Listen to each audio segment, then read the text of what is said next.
Vi har valgt at arbejde med brainbreaks og vil derigennem udarbejde en iBook til udskolingens lærere, hvor de kan finde forskellige brainbreaks og blive inspireret og dertil selv tilføje deres egne brainbreaks med tiden.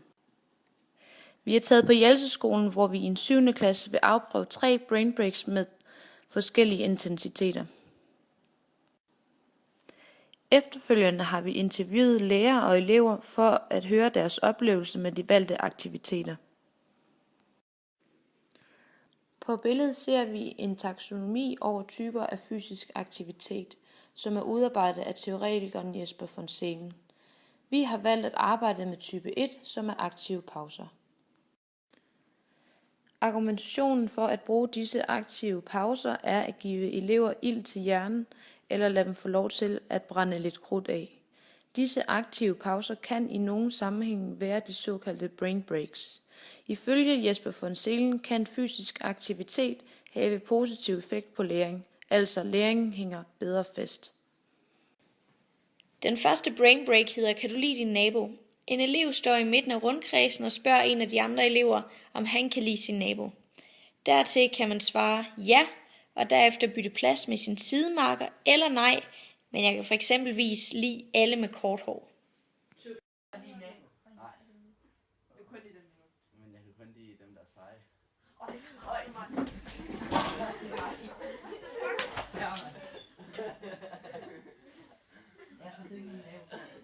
Men hvis du er uligt til Nej, jeg kan kun lide dem med sorte bukser. var lidt det.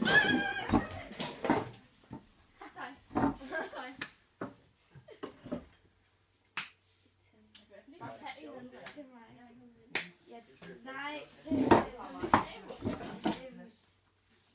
Ja.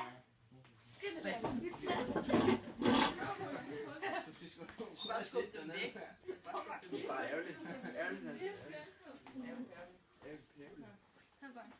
Kan du lide din nabo? Nej, jeg kan kun lide dem med grå trøjer. Det er kraftigt mig. For satan! Ja, det her. Den er kan du lige komme og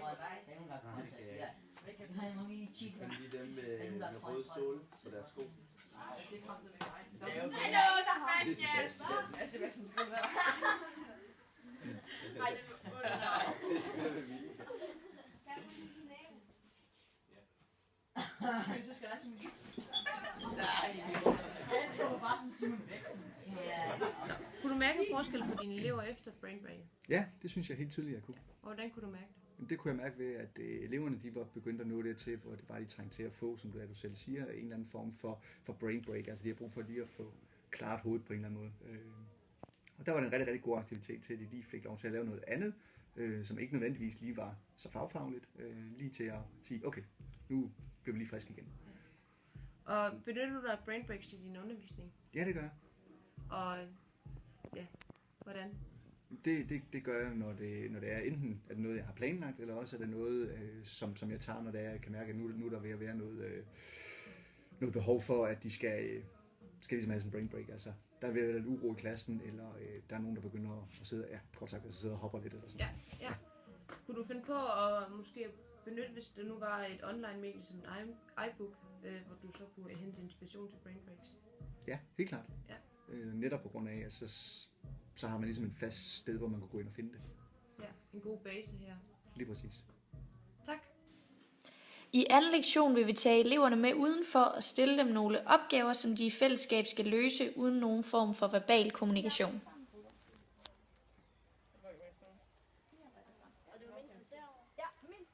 Okay, hvornår må jeg starte?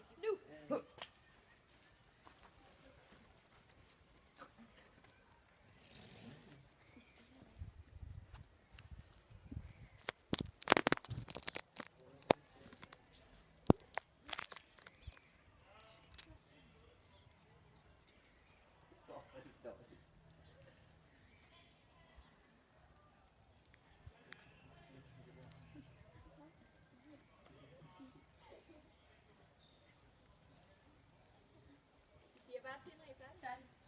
Vi tjekker lige her.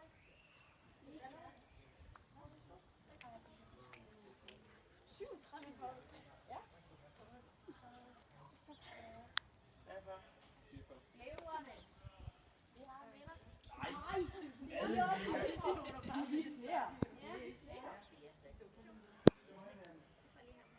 Jeg får se, vi vandt det.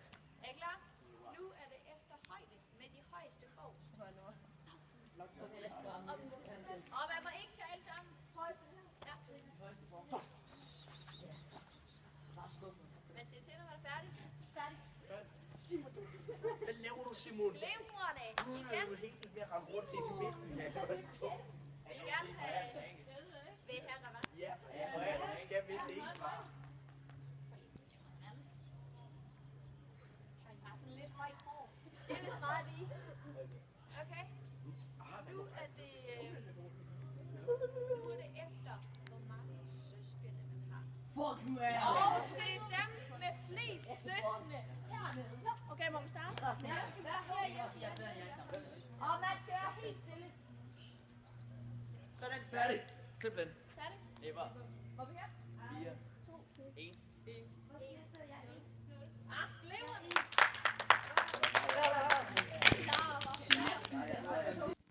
Den er meget sjov.